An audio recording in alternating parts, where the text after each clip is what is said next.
ब्यावरा विधानसभा में सियासी चमक दमक तो दिखाई देती है, लेकिन विकास का आईना धुंधला दिखाई देता है। हालत यह है कि बुनियादी सुविधाओं तक के लिए तरस रही है विधानसभा, जहां विकास का खाका ऐसा है कि विधानसभा से होकर गुजरा एकमात्र नेशनल हाईवे ही इस विधानसभा की सबसे बड़ी उपलब्धि कही जाती है। बाकी विकास की बात करें तो पूरी विधानसभा की स्थिति दयनीय ही है। यानी चुनाव से पहले हर बार विकास के बड़े बड़े दावे और वादे किए गए, लेकिन ब्यावरा की जनता आज भी विकास से कोसों दूर है।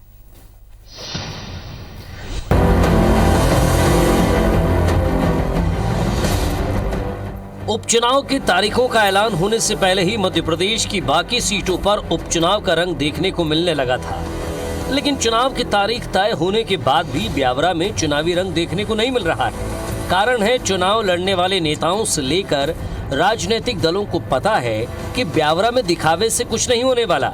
प्रचार करना ही है तो बाहरी आडंबर से दूर रहकर लोगों से व्यक्तिगत संपर्क साधना ज्यादा उचित है। ब्यावरा पूर्व मुख्यमंत्री दिग्विजय सिंह के प्रभाव वाली सीट मानी जाती है। इसके बाद भी कांग्रेस कभी भी दूसरी बार जीत नहीं पाई।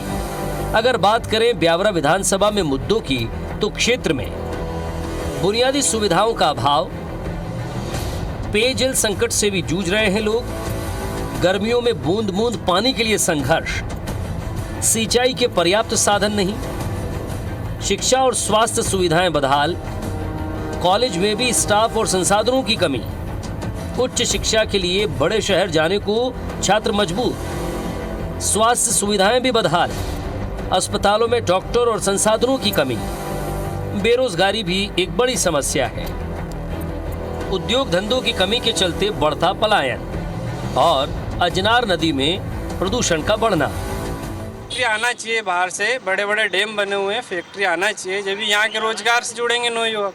आजकल जहाँ देखो कोई ताश खेलता मिल रहा है, कोई फ्री बैठे हैं सब। एक्चुअल में क्या है, हमारे यहाँ वो सही है, क्योंकि उसमें क्या होता है, दोनों पार्टियों का लेवल बराबर रहता है।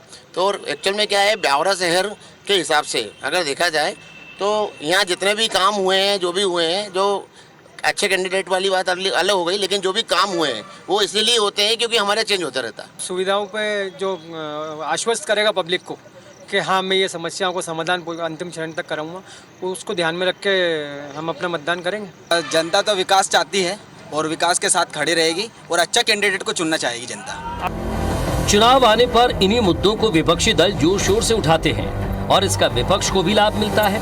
ब्यावरा में ऐसा हर चुनाव में होता आया है।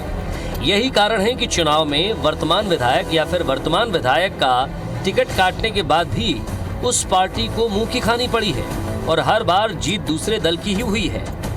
एक बार बीजेपी तो दूसरी बार कांग्रेस।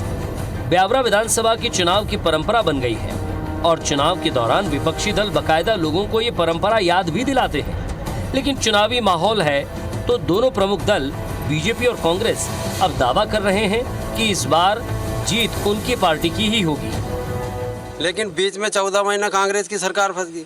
उसने सारी योजना हमारी सरकार की बंद कर दी थी। बंद करने के कारण बहुत सारी समस्या का सामना हमारी जनता को, हमारे कार्यकर्ताओं को करना पड़ा है। और वापस अब हमारे ब्यावरा में उपचुनाव की घोषणा हो चुकी है। वापस भारतीय जनता पार्टी का कार्यकर्ता कोई न कोई हमें से विधायक बनेगा और वापस विकास करेंगे। समीकरण स्पष्ट है, पूरे मध्य प्रदेश की 28 सीटें हम जीतने जा रहे हैं और जो कांग्रेस पार्टी को जो समर्थन मध्य प्रदेश की जनता ने दिया था वो उस पर खरे नहीं उतरे। झूठे वादे जो मध्य प्रदेश जनता के साथ कांग्रेस ने किए थे उस पर वो खरे नहीं उतरे। इसलिए कुछ लोग जो विधायक बने हुए थे लेकिन वो अपनी पार्टी छोड़कर विधायक पद से, मंत्री पद से त्यागपद रहकर भारतीय जनता पार्टी के साथ जुड़े। विधायक जो थे गोवर्धन जी दागी, वो बहुत अच्छा काम कर रहे थे, ब्यावरा को एक नई दिशा दे रहे थे और विकास कार्य में अग्रणी बना रहे थे। उनके रुके हुए कार्य को पूरा कराने के लिए एकजुटता के साथ कांग्रेस चुनाव लड़ेगी।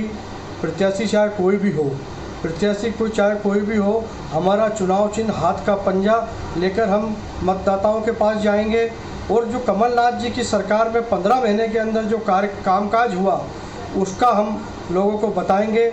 उस आधार पर कांग्रेस वहाँ से चुनाव जीतेगी।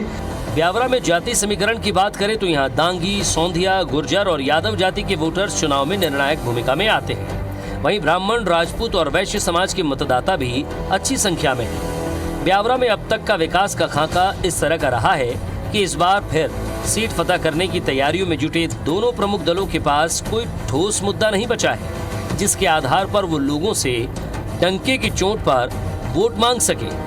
राकेश चतुर्वेदी, IBC 24, ब्यावरा।